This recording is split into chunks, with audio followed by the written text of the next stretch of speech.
que você Professor acha, Vicente, o Vicente? que você acha? Você tá de olho em fundo? Você tem fundo de laje? Acha que tem oportunidades, na sua Acho. opinião? Mira já falou tudo, pô. Não sobrou nada pra mim.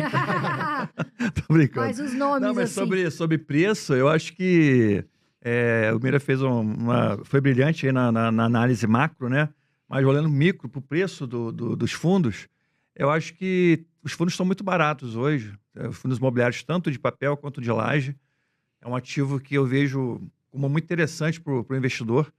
O investidor hoje está muito de olho na renda fixa, está muito focado na renda fixa, porque ele vê lá um CDI pagando 14%, de repente um IPCA mais 10, um IPCA mais 9, isso mexe muito com ele. E quando a gente vê um fundo imobiliário pagando 12% hoje de dividendos, isento, né, da inflação, a gente tem que entender que é 12% mais inflação, porque aquela renda ela vem de aluguéis, são reajustados pela inflação, por algum índice, IPCA, IGPM. Então, quando você tem o 12% do fundo imobiliário, é 12% mais inflação. Isso as pessoas não entendem. Isso é fundamental entender, que qualquer renda de fundo imobiliário, ali, principalmente de laje, que isso é mais verdade ainda, ou de papel também, né, porque os títulos são indexados também para a inflação, geralmente, é 12% mais inflação. Mas, aí você tem que somar mais o desconto do fundo imobiliário. Sim. Exato. Porque tem muitos fundos imobiliários hoje descontados 30%, 40%. Sim. Então você tem 12%, que seja 10% mais inflação, mais o desconto. Então isso, quando você calcula uma taxa de retorno, é muito maior do que qualquer título de renda fixa que você tem Sim. hoje. Então eu vejo o fundo imobiliário de forma muito positiva por isso. E é um investimento muito seguro. Quem comprar agora dificilmente vai ter uma queda Susto um absurdo. susto, né? Lógico, renda variável varia, o preço varia, né?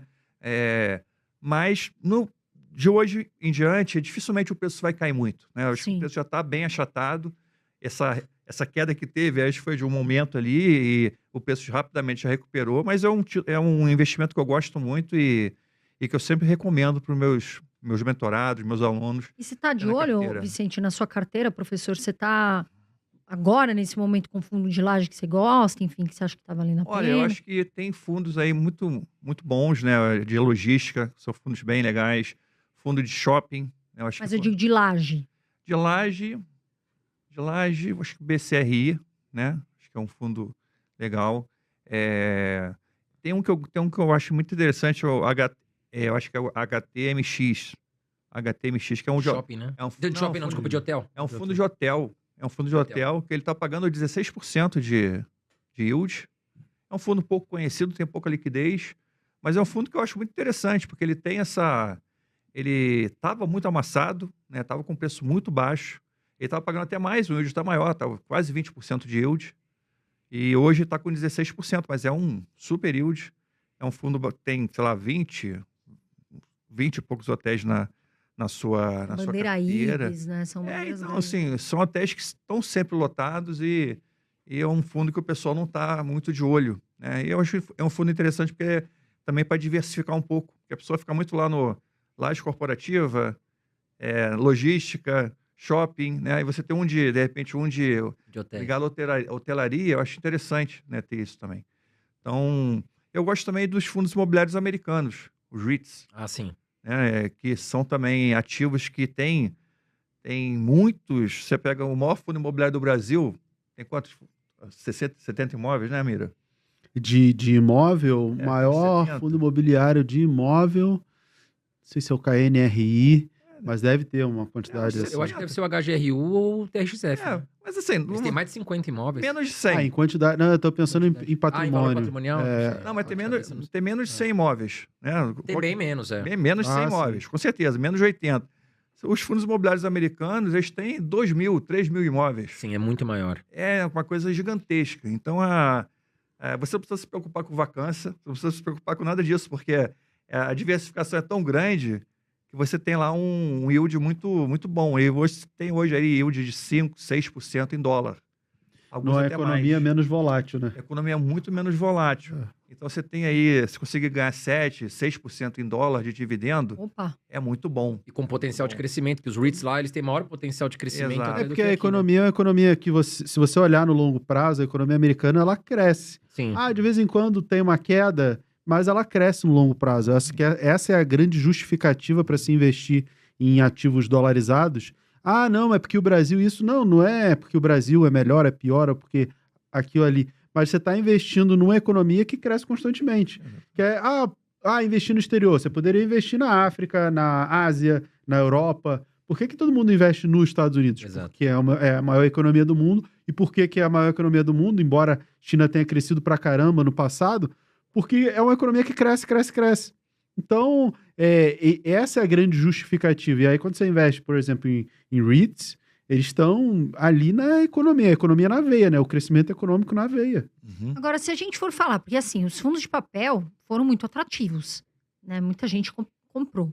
Continuam atrativos, né? Continuam atrativos, mas assim, eu acho que já teve ali um time que o pessoal comprou bastante. Vocês acham que ainda tem, por exemplo, fundo de papel que é bom e que esteja barato? Porque o Mira, da última vez que veio aqui, falou, ó, tem alguns que já estão médios, já estão ali mais caros, já bateu o preço justo. O que vocês acham disso? O fundo de papel, ele acaba acompanhando a inflação, porque a imensa maioria é atrelada ao IPCA, né? Você tem 3, 4 aí que são atrelados à CDI. Então, ele acompanha a inflação. Como a gente teve uma alta de inflação do ano passado para cá, isso já refletiu no dividendo, e o dividendo já pagou mais, e os fundos a cotação acabou subindo. Então, tinha muita coisa abaixo de valor patrimonial, e hoje em dia já está mais difícil. Os bons fundos já estão muito próximos de valor patrimonial, os de papel. Então, você consegue outros fundos de papel abaixo do patrimonial e com desconto, sim. Mas, naturalmente, você vai ter que se expor a mais risco. Mas São aí ativos... qual, por exemplo, professor? Digamos assim. Eu acho que o CPTS, que é uma recomendação minha, ele está abaixo do patrimonial, ainda está bem abaixo, mas ele já está querendo meio que virar um FOF.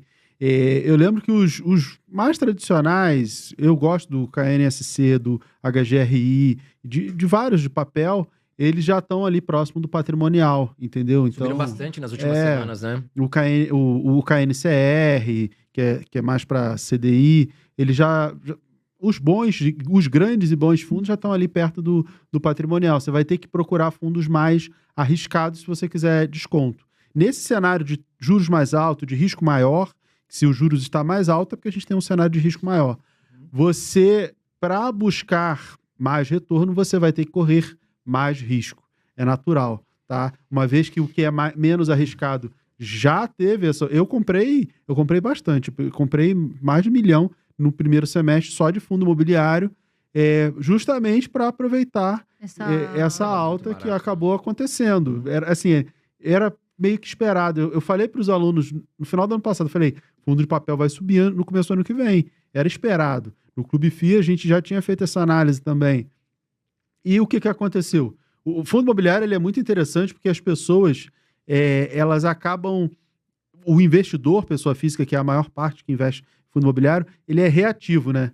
O fundo tá pagando lá 1% ao mês. Aí naquele mês ele pagou 1,10%, ele pagou, anunciou, vai todo mundo lá e compra. Depois que ele anunciou, né, assim, se você comprar, talvez você não receba 1,10 no próximo mês, mas a galera vai e reage. Uhum. Da mesma maneira, ele tá pagando 1,10, ele passa no mês seguinte pagar 1, todo mundo vende porque acha que ficou ruim. Ninguém faz a mínima análise.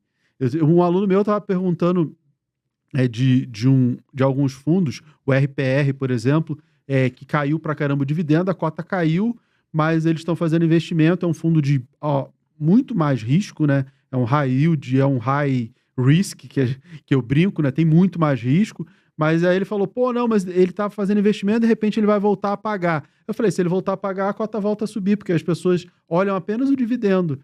O investidor ele é muito reativo. Então, se a gente tem um dividendo maior, a cota sobe. É natural. Sim. Por isso que parte do mercado subiu também por isso. Professor Vicente, você gosta mais de fundo de papel ou fundo de tijolo? Se a gente fosse falar hoje. Assim. Eu gosto dos dois.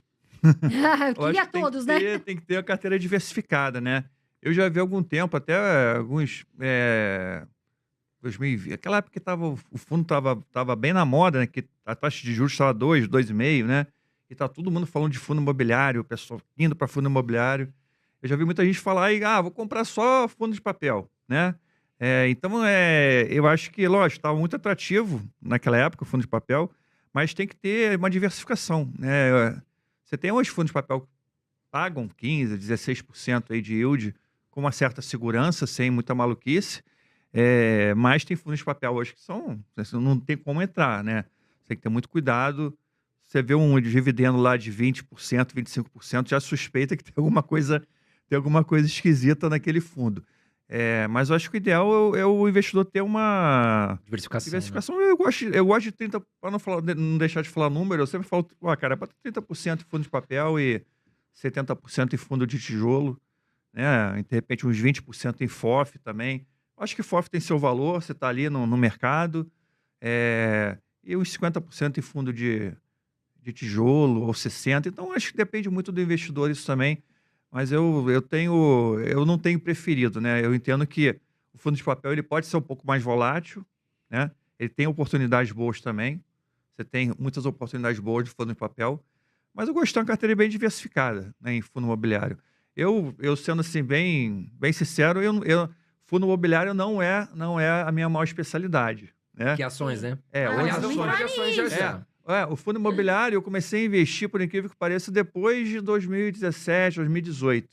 Então, até um investimento que eu comecei por conta dos meus próprios analistas que estavam na casa junto comigo, né, na VG Research. Eles falavam, tem que ter fundo imobiliário também. Eu via, aí eu comecei a ler os relatórios, comecei a entender as oportunidades que tinham ali, né, e eu comecei a investir em fundo imobiliário. Então, foi ali que eu comecei a botar o pezinho. E gostei muito. Né? É um ativo que eu sempre recomendo para quem gosta de dividendos, né, quem quer formar renda passiva, é um investimento sensacional.